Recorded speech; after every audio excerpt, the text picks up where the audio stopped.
One of the most important parts of passing a guard, or even all of jiu-jitsu, is your posture.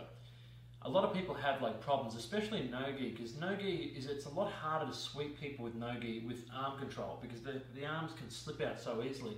So people will generally try and control the legs a lot more.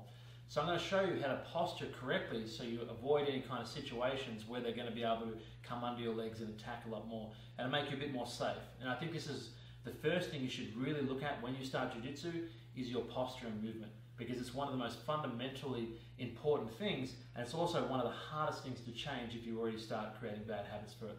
So we're going to look at guard passing now. So I'll get Dave to start just in an open guard position, and I'm going to look at trying to pass his guard. Now, a lot of people make the mistake of standing too high.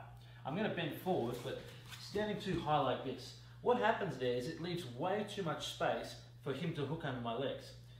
If he has this kind of control, it's very easy for him to pull me in and then come underneath my legs, hook a leg, go into single leg X, takedowns, anything like that. Anything in that position where he has control of my leg, I'm in trouble. So one of the most important things for me is to not let him have control of my legs. Like I said before, if he has just my arms and my wrists, it's very easy to break these. There's so much dexterity in the wrist, it's quite easy. But a leg is a different situation. Once it's got my leg, I don't have that kind of dexterity.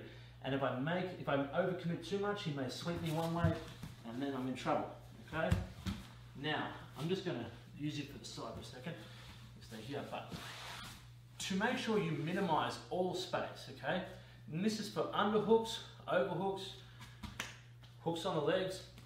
If I've got my hands up here, this is like an open invite for someone to underhook me. If we're playing here, he can underhook me quite easily, which is bad for me.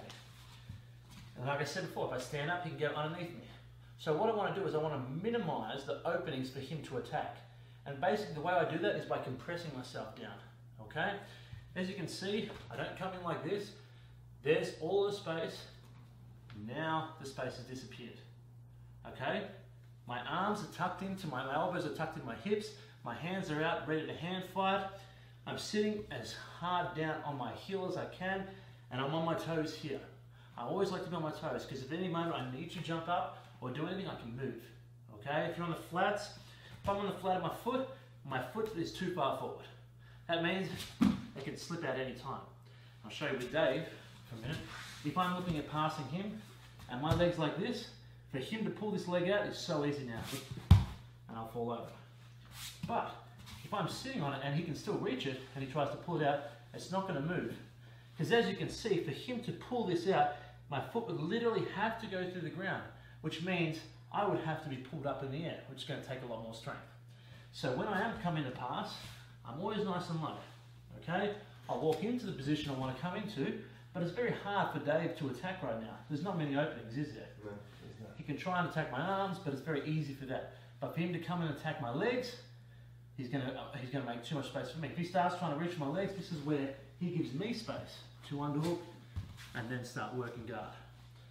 So that's the type of posture I would look at for passing for no-gi, especially at the start. You can open up and you can change around depending on your body type and everything. But as a general rule, at the start, I think it's your safest bet to take away most of the opportunities of what he's going to have to attack.